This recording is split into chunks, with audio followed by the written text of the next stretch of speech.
Muy buenas tardes a toda la audiencia Sanamente. Estamos aquí una vez más y hoy seguimos abordando un tema más porque estamos en el mes de febrero, el Día de los Enamorados, y hoy venimos con este tema para vos. Los 7 principios para que un matrimonio funcione. Hoy. Y este mes de los enamorados está bastante cargado, ¿eh? Todo es Buenas tardes, noviazgo, Jesús. ¿Qué tal? ¿Cómo matrimonio. estás? ¿Cómo Buenas te va? tardes, licenciada, buenas tardes a toda la audiencia. Muchas gracias al Comité de Educación de la Cooperativa Sagrados Corazones por auspiciar este espacio. Un día más estamos en este tema tan interesante como usted dice, que son los 7 principios para que un matrimonio funcione. Si la vez pasada sentiste que hicimos tambalear tu estantería, prepárate que hoy viene bastante más resumido, conciso, pero igual de movilizador en nuestros pensamientos. Así es, estuvimos hablando en el programa pasado de que una guía práctica, ¿verdad? Una guía para elegir conscientemente antes de decir el sí acepto, antes de la boda, antes del matrimonio. ¿Qué cosas tenemos que tener en cuenta? Pero hoy ya vamos a hablar de los 7 principios para que el matrimonio funcione. Entonces, ya para aquellos que se han casado, ya han dado el paso, ya han dado el sí, ya están en el barco del matrimonio, entonces vamos a hablar. Y nos basamos justamente en este autor, John Gottman, que tiene un libro muy bueno que les recomiendo, ¿verdad? En este caso, John Gottman, después de observar a miles de parejas por más de 40 años, logró identificar qué separaba y qué diferenciaba a los maestros del matrimonio a los maestros de los que eran desastrosos, ¿sí? Entonces, la buena noticia es que el éxito matrimonial se puede aprender. Esa es la buena noticia. Así Jesús. que saca tu cuadernito, toma apunte que hoy te va a interesar. Bueno, John Gottman, ¿verdad? 40 años, él fundó lo que se llama Laboratorio del Amor, ¿verdad? Y ahí justamente este profesional estuvo investigando por todas esas décadas sobre el matrimonio. Y hablar de matrimonio, ¿verdad? Hoy implica hablar de amor, sí, pero también hablar de desgaste, hablar de expectativas no cumplidas, hablar de crisis, hablar de cambios personales, hablar de estrés laboral, hablar de hijos, hablar de economía, de diferencias de carácter y de historia, ¿verdad? Porque todos tenemos una historia diferente. Una historia familiar diferente. Muchas parejas se aman profundamente y sin embargo sienten que no saben cómo sostener el amor en el tiempo. Entonces, durante décadas se creyó que el matrimonio funcionaba por compatibilidad, romanticismo o simple suerte. Sin embargo, la investigación, ¿verdad?, psicológica moderna y especialmente el trabajo de John Gottman, Jesús, nos demuestra algo diferente. Los matrimonios que perduran y florecen comparten patrones emocionales específicos y medibles. Específicos y Así medibles. mismo es. Y usted sabe que sí, tiene que ser así, porque si yo te tomé acuerdos, como habíamos dicho la pasada, conversamos, intentamos hacer un plan de cómo lo vamos a gestionar, pusimos plazos, pusimos lo que serían las normas a terceros, los límites para la injerencia de la familia del otro, de nuestra familia. En teoría podría medir si eso se está logrando o no. Sí, Así que si pensaste una torta con colores y números, no. Acá son acuerdos, pactos, como había dicho la licenciada en el programa anterior, que vos ya fijaste con la otra persona y que es un check de lo hizo, ¿estamos bien? No estamos bien. ¿Se cumplió? No se cumplió, para entenderse mejor. y finalmente hablamos de un amor práctico, que justamente lo que hoy vamos a mostrar o vamos a abordar acá y compartir contigo es cómo hacer que el amor sea práctico. ¿Para qué? Para que el matrimonio dure. Entonces no venimos con ideales románticos ni consejos superficiales, sino con un enfoque basado en la investigación científica, donde se observan miles de parejas durante años analizando cómo hablan, cómo discuten. Sí, entonces vamos a empezar. Claro, este es un programa entonces educativo.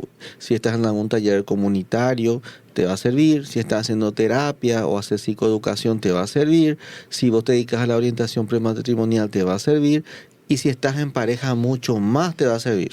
Y si sobreviviste al 14 y estamos hoy 23, si cometiste un error, más te va a servir. Así mismo es. Y me gustaría empezar con esto de lo que es el laboratorio del amor, ¿verdad? De John Gottman, ¿verdad? Que justamente es un enfoque de investigación donde él observó a parejas en situaciones controladas, ¿sí? Para detectar justamente los patrones reales de la interacción y no solo que lo que las personas dicen que pasa. ¿Qué significa eso? Una cosa es venir a contar en terapia a un terapeuta, bueno, y pasó esto, sino que él lo observaba Claro, en él directo. acompañó, o sea, él acompañó Sí. discusiones, él acompañó conversaciones cotidianas. ¿Qué es una conversación cotidiana cuando hablas de algo? Entonces ahí también ya ve cuál es el patrón en la persona de comunicación, qué lenguaje usa, ¿verdad? Busca los conectores en el lenguaje, ¿verdad? Va viendo cómo lo enfocás, ¿verdad? Y para poder enseñar. Así mismo es. Muy bien, entonces vamos a empezar con unos datos. Predicción del divorcio y señales tempranas, ¿sí? La predicción se refiere justamente a ciertos patrones, ¿verdad? Que permiten anticipar el deterioro relacional con alta precisión.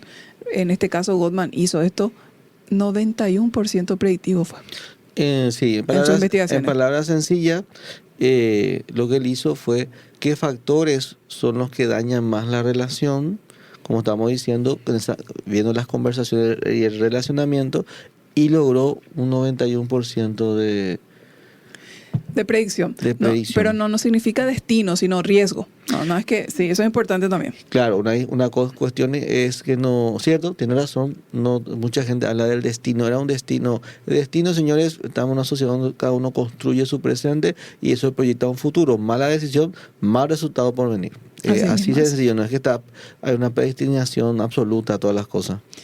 Justamente él habla de los 4 jinetes, ¿verdad? Que son 4 estilos destructivos de interacción que predicen el deterioro de la pareja. Entonces, el primero es la crítica, que es atacar el carácter de la otra persona.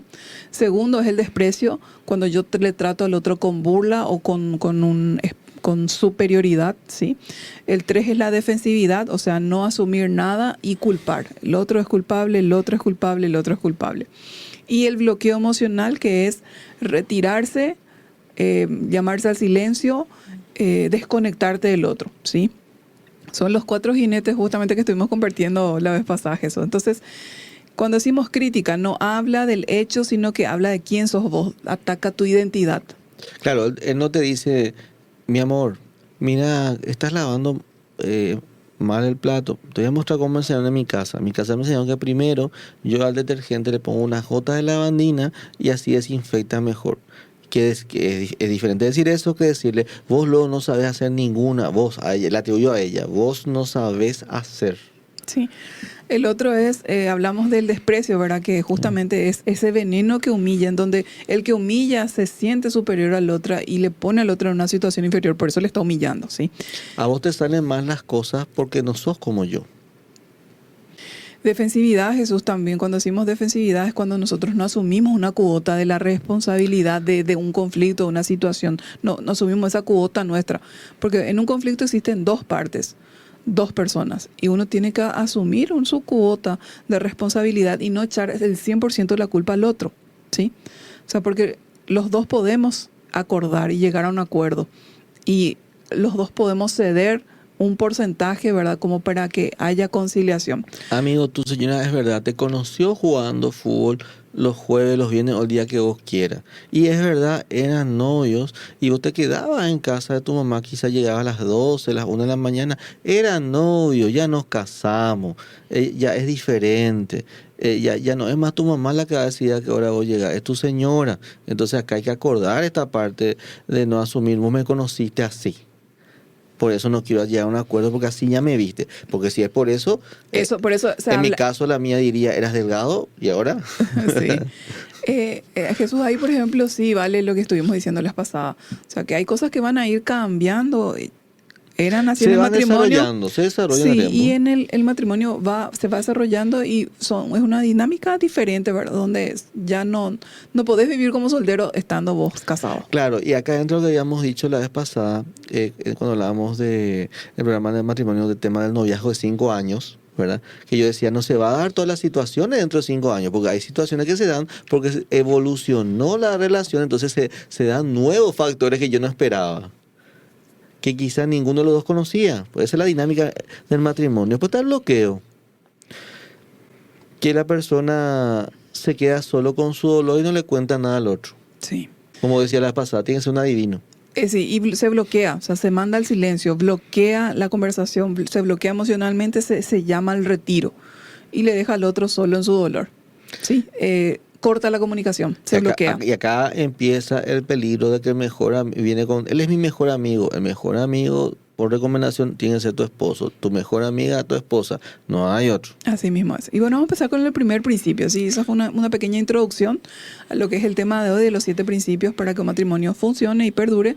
Vamos a hablar del primer principio, que es enriquecer los mapas del amor. ¿Y qué son los mapas del amor?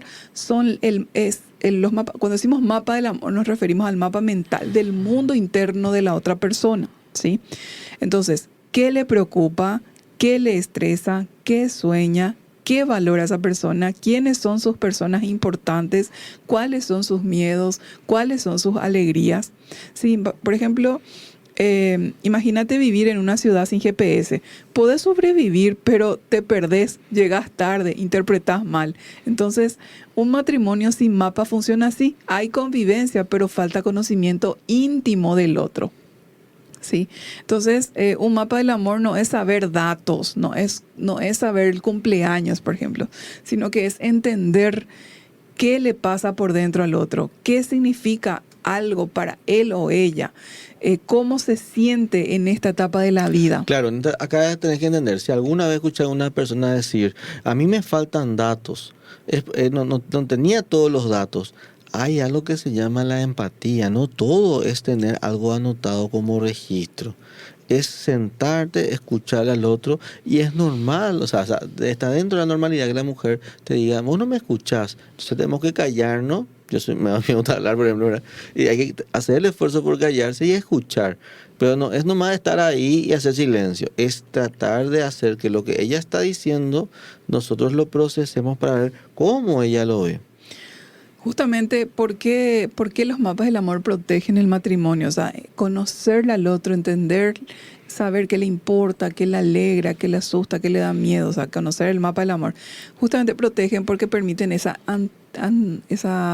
empatía anticipada que estás mencionando. Claro, y le voy a dar un ejemplo concreto. Ella te dijo tu dato en el noviazgo. A ella le gusta el tallarín con salsa roja de carne. Espectacular. Ese es el noviazgo, tenés el dato. En el matrimonio profundizas más y había sido que el tallarín le recuerda que lo comía con su abuelo y con su abuela siempre los viernes, y como su abuelo y abuela era su mayor figura de cobertura emocional, es importante el tallarín.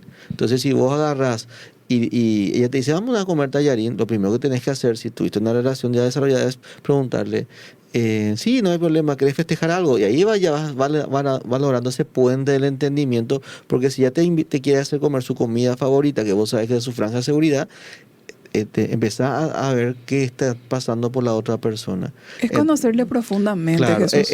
Digo ejemplo tallarín porque hay veces que es así. Sí. Entonces son formas que parecen tontas, pero en la rutina es la forma de la otra persona de decirte, necesito conversar contigo porque ya te explicó lo que significa para allá el tallarín. Sí. Entonces a eso se refiere esta parte que es los mapas del amor. Entonces no es solamente tener el dato, saber qué le importa, es que vos le des el valor de lo que ella también le está dando. Pero no es secuestrarte por lo que ella siente, sino a ella darle el lugar en ese momento porque ella quizá quiere hablarte. Sí. Por eso no es solamente una fórmula de un dato específico, es qué más hay con ese dato. Un ejemplo, ¿verdad? Si yo tengo mi mapa bien claro, bien profundizado de la otra persona, si él llega callado, si yo no tengo el mapa, voy a decir, me está ignorando. Claro. Pero si yo tengo su mapa, yo conozco ese mapa, que es la mapa del amor de la otra persona, le va a preguntar, ¿tuviste una reunión con tu jefe? ¿Qué tal te fue? Sí, sabe, se compenetra, sabe mucho del otro, en qué está, qué se viene, qué le está preocupando, qué le genera ansiedad, ¿verdad? Si es en el caso de la mujer, ella está sensible. Si mapa él va a decir, está insoportable ella, ¿verdad? Y acá también entra, licenciada, que puede ser que esa persona, por eso acá el tema es conocerse. Cuando sale del trabajo hace silencio porque está tratando de desconectarse. O sea, hay tantas cosas que uno conversando nomás va aprendiendo de la otra persona. Eso es lo que está aplicando acá, la buena comunicación. Claro, y si está, en el ejemplo de ella, ¿verdad? Ella está sensible. Vos podés pensar, si vos le conoces bien, estás compenetrado con ella, te vas a dar cuenta que lo que le sensibilizó fue la llamada de su mamá. Sí. Un ejemplo, Rocío y Esteban eran buenos compañeros, pero buenos compañeros de convivencia, pero no buenos compañeros emocionales. Cuando Rocío empezó un nuevo trabajo, Esteban pensó que ella se agrandó. En realidad, Rocío estaba insegura y con miedo a fallar. Entonces, al construir mapas, Esteban entendió, ¿sí? Su silencio no era soberbia, era ansiedad. Entonces, el conflicto cambia de cara. Dejaron de atacarse y empezaron a acompañarse. Es muy importante, Jesús, no caer en la desactualización emocional. Nunca conoces todo del otro. Eso lo estoy repitiendo constantemente de formas diferentes. Vos nunca sabes todo. Seguramente decía, no existe el todólogo, lo había dicho en el programa anterior. Uno todos los días se actualiza, Sí. porque todos los días ya ocurrieron circunstancias que fueron sumando en la experiencia del otro. Su reacción puede ser diferente. Por eso es lo que uno dice, si te caíste, te levantaste y volverlo a intentar. Porque vos vas ganando más experiencia y formas de gestionar la situación, pero también la otra persona pudo haberse cargado con cosas negativas y te sale con algo que nunca esperaste. O te sorprende con algo positivo. Acá todo depende de qué situación es, porque se necesita más contexto. Pero la idea pasa por ahí. El otro va evolucionando y es alguien diferente cada día. Totalmente. Y es importante seguir conociéndole, porque como decía, uno se va actualizando, uno va creciendo, uno se va desarrollando, uno va mejorando y no nos tenemos que quedar con la versión antigua, no dar por hecho que ya le conocemos todo, sabemos todo y, o sea, Siempre pasa algo que le puso de alguna manera. y que cambió también, o sea, la persona crece, madura, se desarrolla. Claro, pasamos por etapas físicas que nos hacen cambios también La gente cambia, ¿verdad? profundos, claro. La maternidad, la paternidad trae cambios significativos a la vida de las personas, metas nuevas, crisis existenciales. Claro, porque quizá ahora eres alguien muy sociable, por ejemplo, fuiste, como dijimos, creciendo, ahora sos más introspectiva, sos más que te gusta la calma, y eso solemos bromear a veces en las reuniones, ¿verdad? Antes te quedabas en la fiesta toda la mañana, ahora te vas 1 o 2 horas después ya te abrís y no te fuiste para cumplir, hacer presencia también se dice, ¿no? Porque uno está por etapas diferentes, responsabilidades diferentes, roles diferentes en la sociedad, entonces uno administra ya su tiempo y el cansancio conforme pasa el tiempo se siente más. Así mismo es. Entonces, esto es importante tener el principio 1, ¿sí? El mapa del amor. Claro, porque viste que acá por lo menos estamos hablando del tema del tiempo, vos ya no sos más como antes. Y a veces eso puedes decirlo en forma positiva o negativa, ya es con qué tinte lo dice tu pareja. Hay que conocerle como es tu pareja cuando dice esa frase. El principio 2. Claro. El principio 2 es cultivar el aprecio y la admiración. Cuando decimos esto, nos referimos al hábito emocional de ver lo valioso del otro, ¿sí? Y expresarlo de forma concreta, ¿sí? Consciente, verbal. No admirarle en secreto. Expresar esa admiración. Pero con sinceridad en los momentos. Sí. Yo Totalmente. lo explico porque hay gente que en serio escucha a profesionales como nosotros y se va y lo hace toda la hora de forma mecánica. Y esta parte de la interacción con personas no es algo mecánico. Hay que construir el ambiente, decíamos cuando éramos novios. Bueno, en el matrimonio hay que construir también el ambiente, el contexto tenés que crear Totalmente. para tocar ese tema. Por eso cuando tu esposa te espera con la cena, ojo, ahí ya algo hay ahí. Y también acá es importante el tiempo de la pareja, porque también están los niños. Pero siempre lo importante para construir esto que estamos hablando es establecer un tiempo para los dos. Hacer algo, una salida, no sé, ir a caminar alrededor de la manzana. No todo es con dinero, ¿verdad? Pero sí darle un tiempo a tu mujer de 10, 15 minutos, empezás caminando y después vemos qué hacer. Sí. La creatividad. Estamos hablando de cultivar el aprecio, en el principio 2, cultivar el aprecio y la admiración. Ese es el principio 2 y en este caso es el hábito emocional de ver lo valioso del otro. ¿Y a qué nos referimos? No estamos hablando de idealizar, estamos hablando de reconocer qué cosa, sus cualidades, sus esfuerzos, sus valores, sus intenciones, ¿sí? Eso es importante. O sea, reconocer todo esto en el otro. Por ejemplo, si se instala una lente negativa donde todo se interpreta como un ataque o como un desinterés, entonces cuando la admiración baja, ¿qué pasa, Jesús? Aumenta la irritación, aumenta la interpretación negativa del pasado y el conflicto se vuelve más cruel, más despiadado. Sí, y es más hiriente. Totalmente. Ejemplo, Silvia siempre admiró la responsabilidad de Marcos. Cuando el tiempo lo vio como, con el tiempo lo vio como frialdad, digo bien, entonces solo le importa el trabajo, ¿sí? Cambio, cuando volvieron a practicar la admiración, Silvia recordó, él sostiene la casa por amor, no por ego. O sea que el tema de darse las gracias es importante. Sí, Yo estoy practicando bastante el año pasado eso de dar las gracias. Porque uno llega a un punto en el tiempo donde dice, bueno, tengo que también mejorar ciertos detalles. Porque en el noviazgo hacíamos todo, después uno toma la conciencia, como decíamos, que hay que mantener ese fuego, ¿verdad? Entonces, las gracias. Entonces uno agradece más. Y es importante hacerle sentir al otro que valora. A mí me emocionó mucho una frase que me dijeron es, me di cuenta que tu forma de amarme es que vos haces cosas por mí. Entonces, también, como habíamos hablado con los lenguajes del amor, vean los programas el año pasado, en la época de febrero, cómo el otro expresa su amor. expresa su amor. Es Sí, tan, ¿cuál es su lenguaje tan- del amor? Sí, se siente tan diferente cuando vos te das cuenta que el otro piensa en mí, en forma indirecta está diciendo eso, pienso en lo que vos haces. Sí, totalmente. Y agradecer, ¿verdad? Agradecer, como vos decís, todo, agradecer con detalle qué hizo, qué significó para mí, para que el otro lo registre emocionalmente. Por ejemplo, decir gracias, gracias por tal cosa, gracias por llevar a mamá al médico, me aliviaste muchísimo. Gracias por esperarme despierto, despierta, me sentí cuidado, cuidada, ¿sí?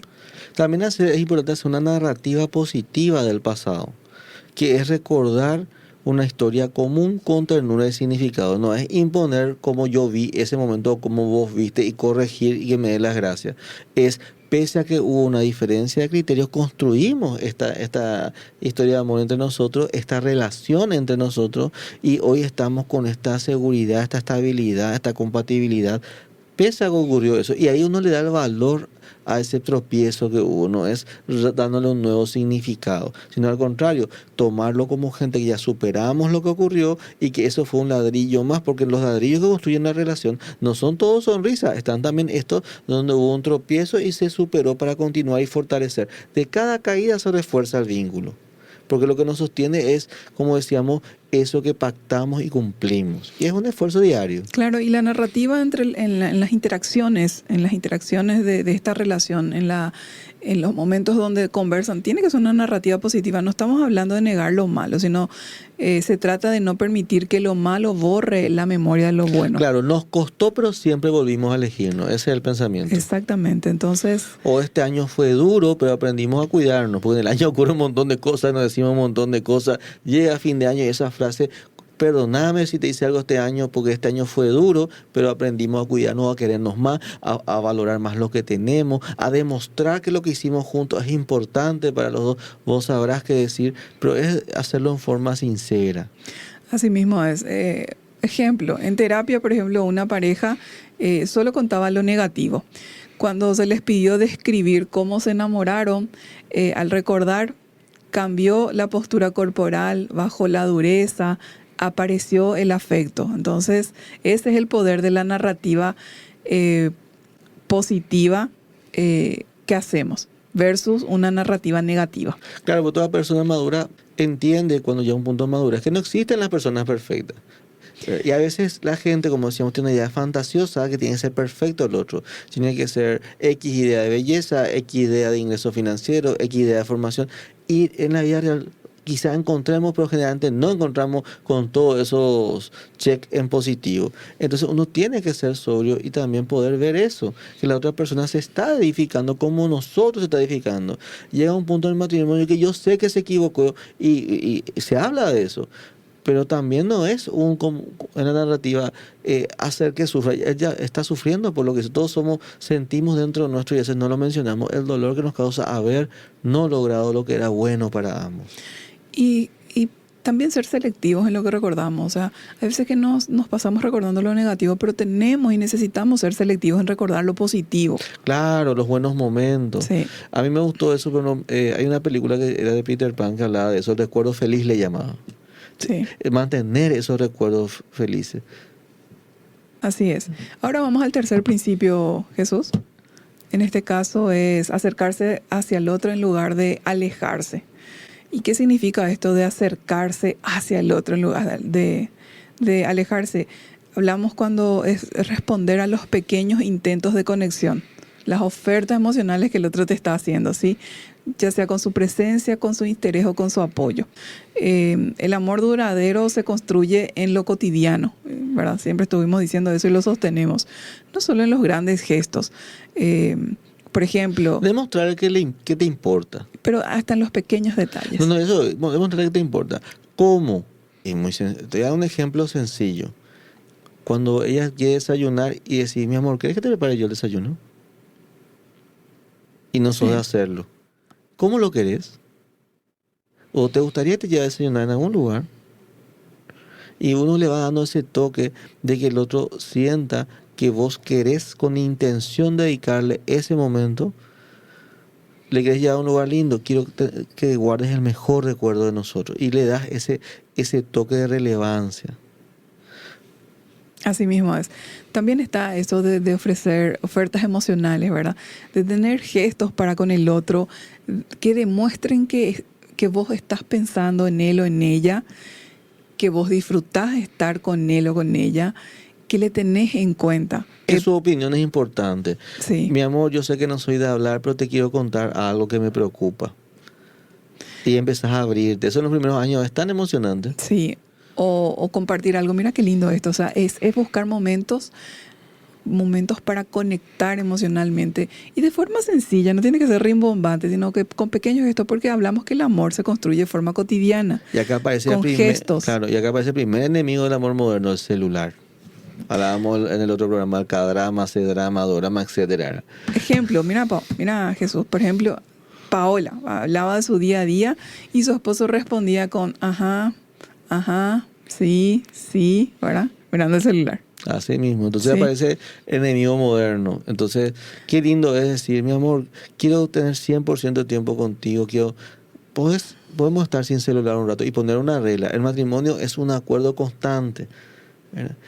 Y el celular, si bien uno puede sacar lindas fotos, los mejores recuerdos no se guardan en el celular, se guardan en el corazón. Y eso se construye con la pareja. Y en este caso, por ejemplo, el problema, Paola, no era infidelidad, no era agresión, era abandono emocional pequeño pero repetido. ¿Sí? Pequeño pero repetido. En meses ella dejó de contar. Y cuando dejó de contar, dejó de sentirse pareja. Y si vos te estás por casar, estás de novio, te cuento, herir de esa manera a tu compañera de vida cuesta muchísimo reconstruir el puente. No es imposible, pero siempre esto es una negociación permanente, un ida y vuelta, un metí la pata, lo siento, ¿verdad? Y ahí uno va creciendo. Cada caída ayuda a fortalecer la relación, pero que la caída no sea un daño, como habíamos dicho hace un momento, para que se sienta de menos. Que la caída sea un daño donde uno muestra su humanidad. Por eso somos seres que queremos crecer imperfectos. Te repito mucho esto porque hay demasiada oferta por televisión y en los medios de gente perfecta. No existe la gente perfecta. Superan a eso, madura. Poner dos pies en la tierra, dice este programa, estamos hablando de eso. O sea, vele a la persona como es una persona imperfecta, que en su imperfección vos representás lo mejor, por eso comparte el tiempo de vida que no se repite contigo. Y es hacerle sentir la verdad, que vos valorás que haya creído en tu persona para dar su tiempo de vida y los mejores tiempos de vida estás compartiendo contigo. No lo olvides. Así. Jesús, ahora vamos a estar con el cuarto principio. Sí, el cuarto principio es dejar que tu pareja te influencie. Sí, así como escuchaste. Sí, vamos a ceder soberanía, ¿eh?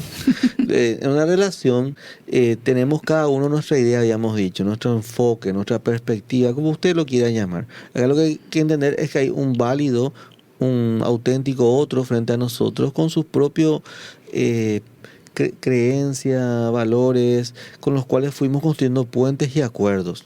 Y también acá sí, no me estoy contradiciendo, no le vamos a cambiar al otro, vamos a influenciarle. ¿Por qué le vamos a influenciar? Porque cuando yo hago un acuerdo, va a haber situaciones donde yo tengo que respetar ese acuerdo, entonces no lo puedo violentar. Y va a haber ese día de tener que decir no. Y si es un familiar, me va a decir, ¿cuánto has cambiado, eh? Vos antes me decías que sí, pero yo ya acordé con la otra persona que en ese aspecto yo iba a decir que no. Claro, y aceptar la influencia. Cuando decimos dejar que tu pareja te influencie, y aceptar la influencia es permitir, ojo con esto, es permitir que la voz del otro tenga un peso real en tus decisiones, en tus emociones, en tus acuerdos. O sea, significa que la opinión del otro valga para vos. Va a tener un peso. Tiene que tener un peso, Sí. pero No tiene significa la sumisión, la No, obediencia no, total. para Ojo, nada. no estamos diciendo eso acá, estamos diciendo que va a haber puntos en los cuales acordamos Sí. que la respuesta para ambas partes, si es la familia, es no. Sí. Estamos hablando Es darle su lugar a la persona. a la otra persona. Eso es nosotros darle su lugar a la otra persona. Así mismo, porque al casarnos ya reconocimos la posición del otro en nuestra vida, ya le pusimos la estantería, nos la vamos a sacar ahí. Si algo más que llega a esa estantería, no tiene que llegar. No tiene lo que haber algo más que quiera ni en la estantería. Esa es de la esposa y el esposo en el caso de la mujer. Entonces vamos a empezar a decir no cuando era así, pero siempre depende cuál sea el tema. Y no, acá el punto importante es no hablar por el otro. No acostumbrarse a hablar por el otro. Él te va a decir que no. No.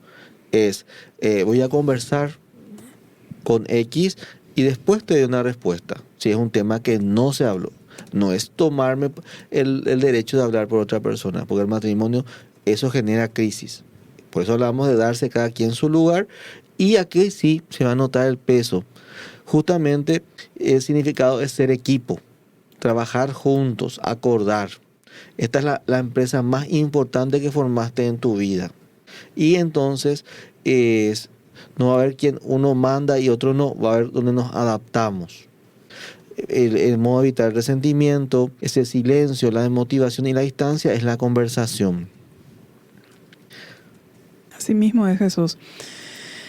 Entonces, cuando decimos dejar que el otro te influencie, en realidad estamos diciendo, no significa obedecer, sino significa ser equipo. Ser equipo, que el otro tiene un lugar en mi vida. El lugar más importante es el compañero de la aventura que se llama vida. Exactamente. Porque si nosotros hablamos de una pareja en donde uno es el que manda y el otro es el que obedece, ¿qué es lo que pasa en esa pareja? Empieza e inicia el resentimiento, inician los silencios, los bloqueos, la desmotivación y la distancia. Claro, porque si vos hablas por el otro, como decíamos hace un momento, vos lo que haces es como ponerle por debajo de vos. Y acá somos dos iguales, dos valiosos iguales, dos auténticos iguales. Así mismo, entonces es importante cuando se da un tema donde hay discrepancia y diferente opinión, sea lo que sea un tema familiar, sea un tema de dinero, sea un tema de educación, la escuela de los hijos, la crianza de los hijos, el relacionamiento con la familia, con los terceros, sea el tema que sea, es importante escuchar el punto de vista del otro y tratar de entender y sobre todo validar. Eso es muy importante. Entonces, por ejemplo, un ejemplito sencillo, yo no había pensado en ese punto que estás mencionando. Comentame un poco más para que yo pueda entender y comprender tu punto de vista. Porque de verdad, a veces el otro no entiende, no comprende. Y yo he visto con tanta frecuencia donde dos personas están hablando, pero como tienen significancias diferentes para un tema. Y me pasó la vez pasada que estábamos hablando con una persona de equipo y era muy simpático porque yo tenía un significado de equipo, esta persona entendía otra cosa por equipo, entonces no, parecía que estábamos hablando de la misma cosa que era equipo, pero hablábamos en idiomas diferentes, ¿verdad? No lográbamos comprendernos. Entonces ahí es donde vos le preguntas al otro, ¿qué significa para vos tal cosa? Y para mí tal cosa es tal cosa, ¿verdad?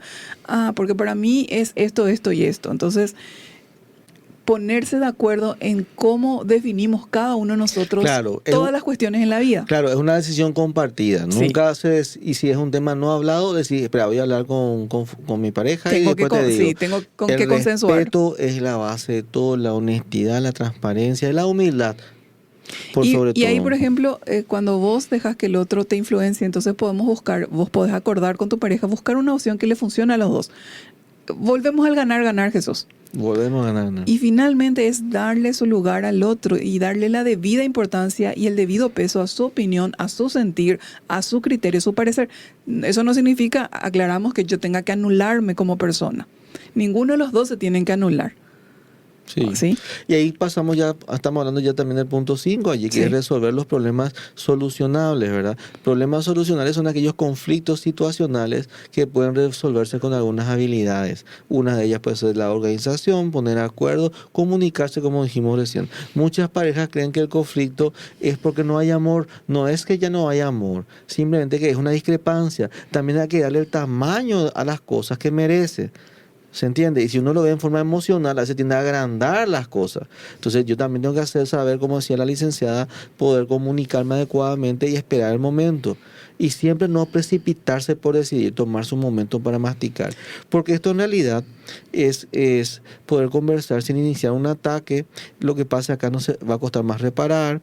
Pueden inundarse en forma emocional con emociones negativas innecesariamente. Por eso el tema de hablar correctamente sin ofender es tan importante, y saber escuchar, como decía usted también. Y llegar a acuerdo, ¿verdad? Porque es muy simpático. Yo conozco una pareja recién casada que los conflictos eran porque una de las personas era muy ordenada y la otra persona era muy desordenada. Y eso generaba en la convivencia diaria constantes discusiones, enojos, disgustos entre ellos, hasta que llegaron a un acuerdo y un consenso. Ambos se dieron, ¿verdad? Tal vez la pareja de la persona ordenada nunca va a llegar a ser tan ordenada como ella lo es. Y ordena, colabora, pero tiene limitaciones, ¿verdad? Eso es Puedo importante. imaginar a esa persona, puedo imaginar. Es importante también entender y respetar la limitación del otro. ¿A qué me refiero?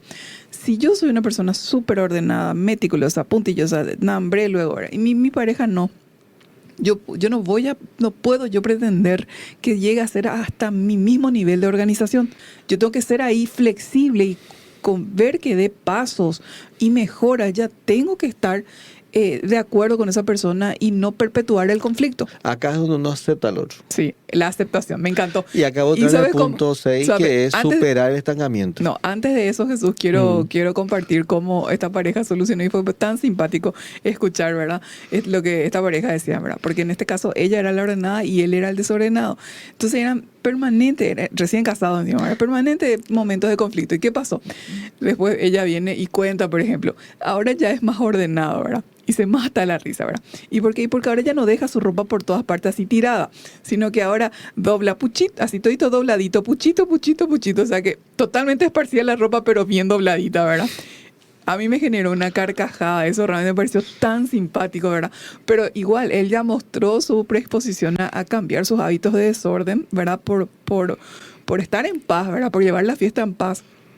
Y él cede en eso, ¿verdad? Porque ya por lo menos dobladito por todas partes, ¿verdad? Ya es un primer paso. Seguramente habrá un segundo paso donde ya apilone todo junto y así va a ir creciendo en el orden. Pero por parte de ella también, ella aceptó esa mejora, ¿verdad? Y bueno, eso ya bajó el nivel de tensión de las discusiones que eran diarias entre ellos por un tema tan menor, pero que si no resolvemos después se va a sumar con otro tipo de discusión, con otra, y ahí es donde ocurre el desgaste de la pareja. Y justamente lo que vos mencionás entra como ejemplo de superar el estancamiento, conflictos perpetuos, que es el principio 6, que es así mismo, sí, que así mismo como usted lo definió. Sí. El ejemplo es perfecto. Sí. Entonces ahí pasamos a lo que es el principio 7, que es crear significado compartido. Sí. Y crear significado compartido. Crear significado. El 6, discúlpame eso, superar el estancamiento es el ejemplo que yo di, ¿verdad? Sí. Y el 7 que es crear significado compartido. Así mismo. Que es crear un significado compartido, te preguntarás, licenciada, ¿verdad? Uh-huh. Y es construir una cultura de pareja. ¿Qué es cultura? Rituales. Sí, ese selfie cuando vos querés comer. Símbolos. Sí, vas a tener que ponerle las medias, ¿eh? Valores, roles y metas que hacen que el matrimonio sean un nosotros con identidad. O sea que ese nosotros es la construcción que hacemos. Es la cultura de pareja. Por eso decíamos hace un rato, no hables por ella. Decir, voy a hablar primero con ella. No decidas ya, voy a hablar primero con ella. Qué importante eso que vos decís, Jesús, porque ahí es donde la otra persona, la que es pareja, se siente respetada, tenida en cuenta, ¿verdad? Porque ya entiende Porque vos ya sos una pareja y todas las decisiones, y sobre todo las importantes y trascendentales, no que me voy a poner hoy, ¿verdad? ¿Qué ropa me voy a vestir hoy? No, no hablamos de ese tipo de decisiones, sino esas decisiones donde lo que vos decidís le va a afectar a tu pareja. Entonces tenés que tener su consentimiento o acuerdo o consenso. Llegan los hijos, muchísimo les vas a decir, voy a hablar primero con tu papá o con tu mamá. Si él dijo algo, espérame y a hablar con tu papá y juntos vamos a hablar. Eso es si el otro habló sin preguntarte. Porque siempre hay el hijo tiene que ver que ustedes dos, si no están de acuerdo, no se va a hacer. Si es el hijo del hermano, voy a hablar con tu papá. Nunca se quita la autoridad lo que dice el hermano. Siempre dice, vamos a preguntarle si su papá va a querer que haga esto, cuando es el hijo de un tercero. Todo ese lenguaje sirve para construir relaciones sólidas con nuestros pares y más con nuestra pareja. Y si, por ejemplo, muchas parejas, ¿verdad?, conviven así como si fueran administradores de casas, ¿verdad?, de la casa, pagar las cuentas, los hijos, las tareas, ¿verdad? Pero ¿qué suele pasar? Que se apaga esa dimensión de sentido de ¿para qué estamos juntos? ¿Qué estamos construyendo juntos? Imagínate si alguien se casó para escapar nomás de la casa. ¿Vos pensás que esto va a tardar mucho en aparecer? No. Si fuera una relación, vamos a decir, no tan positiva, todo va a estar yendo mal y va a querer huir. Pero una persona que está comprometida contigo, que no quiere nomás escaparse de la casa, por eso se casó, va a estar ahí contigo. ¿Y cómo podemos hacer para salir adelante? Ya pensaste en esto y vas a ir aportando cosas justamente, y a partir de ahora, cuando ve que funciona, esto va a ser el acuerdo entre nosotros en estos casos. ¿Estás de acuerdo? Sí, porque emocionalmente va a quedar fijado el acuerdo porque superaste una situación difícil. Y situación difícil, aunque te parezca mentira, hasta cuando vos le pedís que se separe el teléfono puede ser una gran pelea. Jesús, hay un tema que no estamos abordando, que es la parte justamente sexual del matrimonio, ¿verdad? Y los acuerdos. Yo recuerdo situaciones de pareja, ¿verdad?, donde he escuchado, ¿verdad?, que muchas veces la disconformidad era en esa área. ¿En qué sentido, verdad? Que, por ejemplo, no había conformidad en la periodicidad, ¿sí? Todo eso se habla y se conversa también. Y la dimensión sexual del matrimonio es muy importante. Cuidar y cultivar eso y ser intencionales también en no dejar, por ejemplo, que pase mucho tiempo sin tener esa unión. No dar lugar también a que uno de ellos esté con insatisfacción y necesidades biológicas y fisiológicas cubiertas. Creo que esta parte también es muy importante y a veces ahí inicia también el problema. Es el origen, pero como no se trató, no se tocó, fue aumentando hasta que termina en por ejemplo, una infidelidad o en una separación. Es importante acá al hablar en transparencia, como decíamos hace rato, ser humilde, decir, mi amor, yo necesito de vos, podemos estar esta noche, por ejemplo. Sí. Entonces ahí uno dice, pero eso es humillante, puede tomar la hora. Sí. No es humillante. Es maduro. Estamos hablando de que no existen personas perfectas. Entonces, y otra cosa, ojo gente, no es lo mismo esta parte sexual a los 20 años te casas, a los 18 te casas, que estar a los 25, a los 30, a los 35 ya hay cambios en ambos, a los 40 hay más cambios, en lo que decía ya la frecuencia y todo eso, ya se pacta más, hay que ser realista. Y hay que conversar, Jesús, por más que mucha gente no quiere conversar esta parte, le cuesta conversar, es importante conversar, perder la timidez, perder la vergüenza, ¿verdad? Y hablar honesta y sinceramente de la expectativa, de las necesidades, ¿verdad? Y acordar también esa parte. Es muy importante.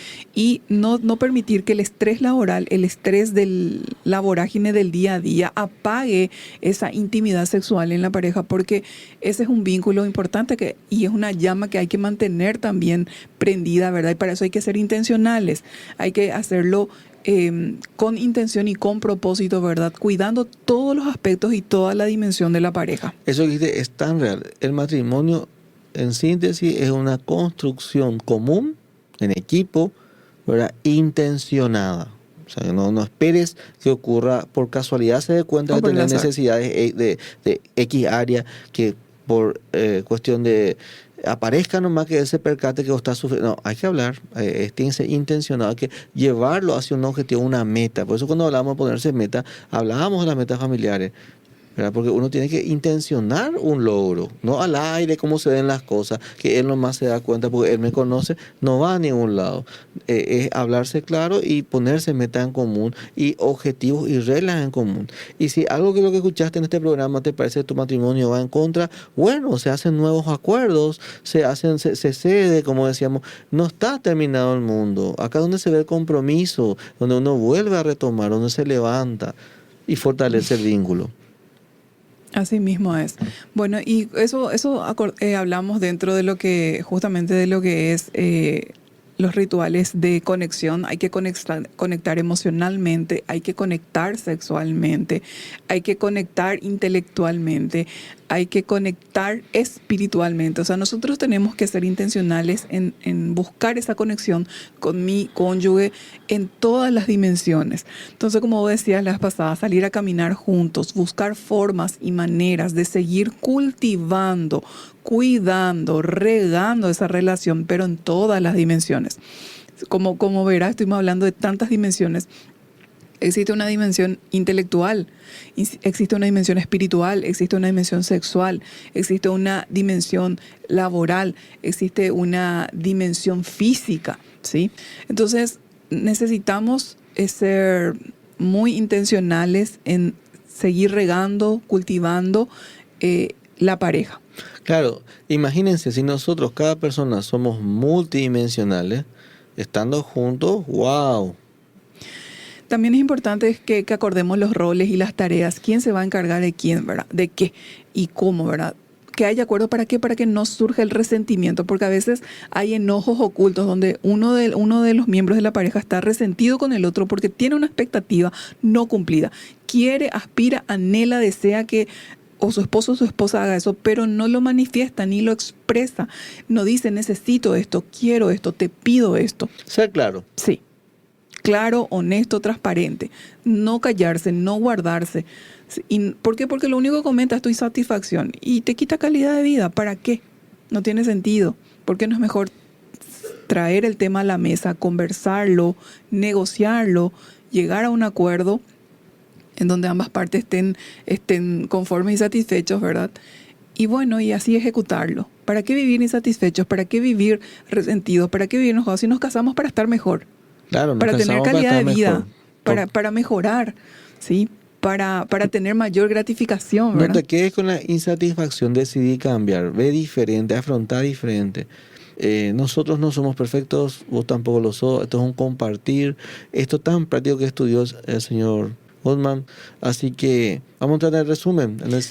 Sí, antes de ir al resumen me gustaría hablar de las metas compartidas, Jesús, que es importante tener metas compartidas en todo, ¿verdad?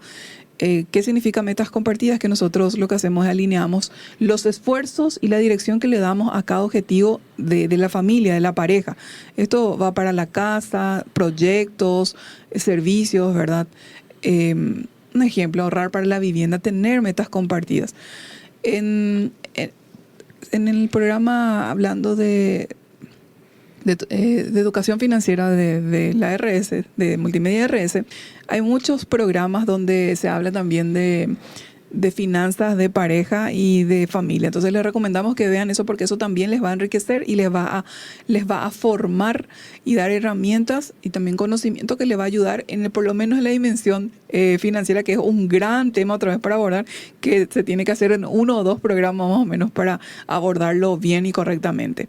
Y bueno, y para cerrar, Jesús, como estás diciendo, elegirse todos los días, el matrimonio como amistad, como equipo y como propósito. Elegirnos todos los días. Entonces llegar al final, ¿verdad? No significa que una pareja ya no va a tener conflictos. No significa que aprendió a amar perfecto. Significa que algo mucho más realista y poderoso, ¿verdad? Que nosotros aprendemos a construir el matrimonio con base, ¿verdad?, en hábitos claros y en decisiones conscientes, ¿sí? En ser intencionales, como estábamos diciendo. Y Jude Goldman en este caso nos deja una idea central. Un matrimonio no se sostiene solo con la química, ¿sí?, ni por una compatibilidad inicial. Es importante. Es inicial, con eso se arranca, sin eso no se puede arrancar, ¿verdad? Pero eso es inicial. Después, para sostener el matrimonio, el combustible ya es otra cosa. Para que siga funcionando el matrimonio, es el combustible. Te estuvimos hablando de estos 7 principios. Y es la amistad profunda. Realmente es una amistad profunda. Sí, se sostiene, como vos decís, en una amistad profunda. Se sostiene por la confianza que se cultiva diariamente. ¿Cuándo? Diariamente. ¿Cómo? Diariamente. Y también ¿Por qué? Diariamente. Y también por la capacidad de la pareja de actuar como un equipo emocional, incluso cuando hay desacuerdos. Entonces, ahí el ejemplo es, está enojado contigo, pero igual te sigue cuidando, igual se va a buscarte el trabajo, está enojado, no se hablan, pero igual se va, te sigue cuidando, ¿sí? Entonces, la amistad y el conocimiento mutuo, la admiración, la conexión cotidiana y el respeto, la madurez emocional para gestionar los conflictos y construir sentido, ¿verdad? Son realmente los principios que hoy dejamos. Entonces el matrimonio se parece a una casa viva. Necesita mantenimiento, necesita cuidado, necesita conversación, acuerdos, ternura. No se rompe con un problema grande de un día. Muchas veces se rompe con pequeñas desconexiones repetidas que no se atienden oportunamente. Pero también se fortalece exactamente del mismo modo, Jesús, por pequeñas decisiones repetidas de amor y de presencia. Entonces, si algo te vas a llevar de hoy, que sea amar, no es solo sentir, amar es practicar. Son actos y más actos. Sí, porque al final un matrimonio que funciona no es por suerte, es porque se eligió, es porque se cuidó y porque se volvió a elegir nuevamente entre sí todos los días. Todos los días. Así que, bueno, con esto culminamos el programa hoy. Nos vemos aquí en Sanamente con un tema más sobre psicología. Chao, chao.